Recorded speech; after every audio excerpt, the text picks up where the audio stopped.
So here we are. I have the Forester back from the shop. We took it to a shop to replace the tank because the quick fix could not work for me. Well, it came back from the shop because they accidentally ordered the wrong gas tank. New gas tank will be here Wednesday.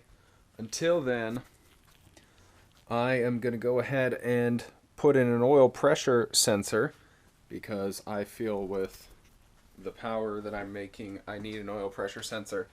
And we're going to take up the boost gauge that's right there. We're just going to take that over. And also, my electronic dump, I'm having issues with it. So I'm trying to figure out exactly what's going on. It's a QTP, and this is actually the new motor. The old motor's right here. Just having a lot of issues with it. Can't really figure out exactly what's going on, so I went to call them today, and I was 2 minutes late. For some reason, they close at 4 p.m. So hopefully we'll get this figured out. What it's doing is it's intermittently opening / closing, and I'm getting a constant 12 volts. So I don't really know what the problem is. It's not in the wiring. When I take this piece off, the butterfly valve opens and closes very freely. There's no issue with that.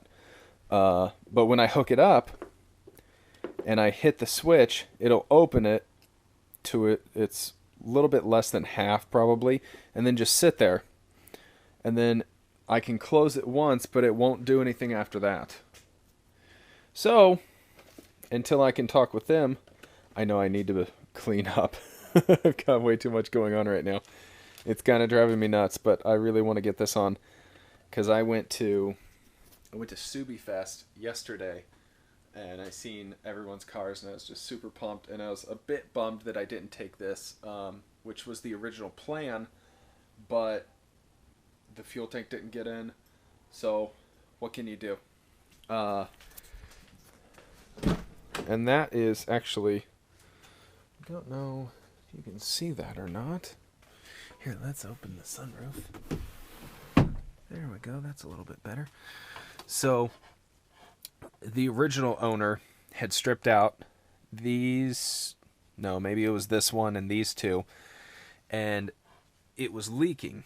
And that was that was the reason why he was selling it, and I knew that. I figured, well, I'll try the quick fix first, and then go from there. So the code that we were getting when the car came back, and what I was calling fuel cut,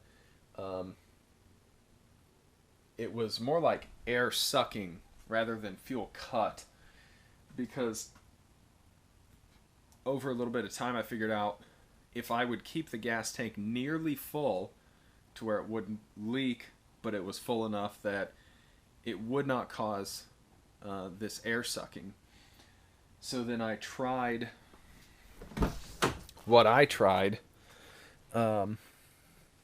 is I emptied the tank, ground all of them off, drilled through, made sure it was smooth on both sides, then put a bolt on the other side. I went ahead and did all 8. It didn't work.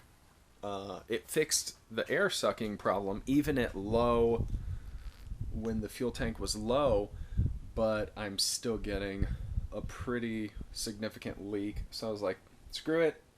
I'll just pay the money, have a tank put in, because I can't. Y'all can see this place. I can't fit much in here. I can't take that much out comfortably. I'm already super crammed. So for today, I'm going to put in this. It's not boost. It's oil pressure, GS T704. So I just have to put this galley adapter on, and then this little bugger gets plugged into there, and then this wire comes all the way up, and then this is the power. I have a couple of options for dimming and for the two that I absolutely have to put on. Oh, and for constant power, so it remembers what color I want. I'm honestly not going to do that because the standard color is red. Well, I drive a Subaru and it's 2011, so everything in there is red, so it'll fit appropriately. So I'm just going to do the ground and the ignition power. Make it easy. Back at you guys.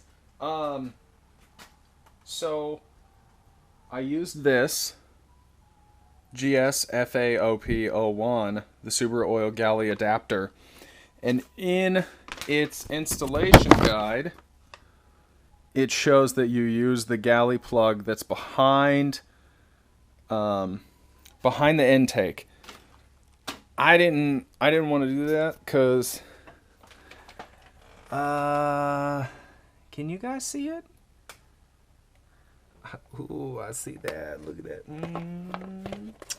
Let me just. Woo. Anyways, I can't see that, and I can see that one. It's already installed. Took a couple of minutes.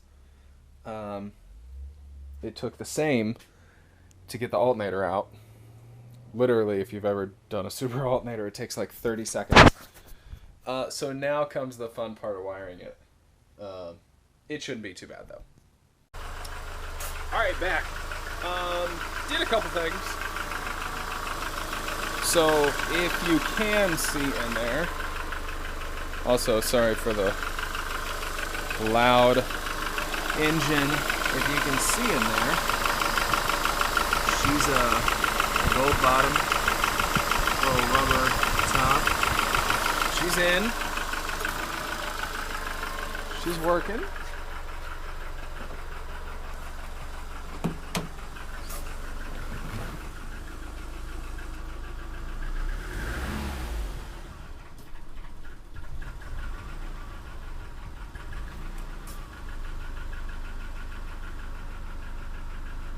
She is working.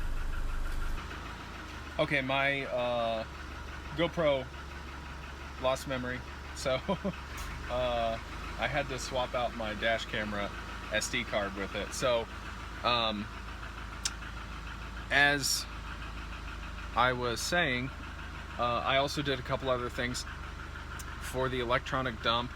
I regrounded it, and I also cut out an unnecessary inline fuse.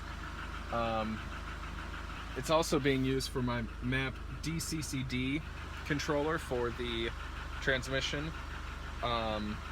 So it's powering both of those through the fuse box.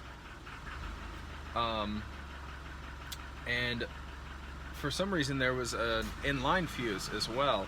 So there was just too many fuses, and it was also really janky, so I just decided to cut it out. I mean, less breaks in the connection, the better. Yeah, sure, there's still one break, but instead of being a break, a fuse, the other end of the fuse, then the wire, there's just one break. Didn't change anything, unfortunately. I'm wondering if the internal relay in the switch is broken. I really don't think it might be the motor, but we'll just kind of have to wait and see. Catch you guys later.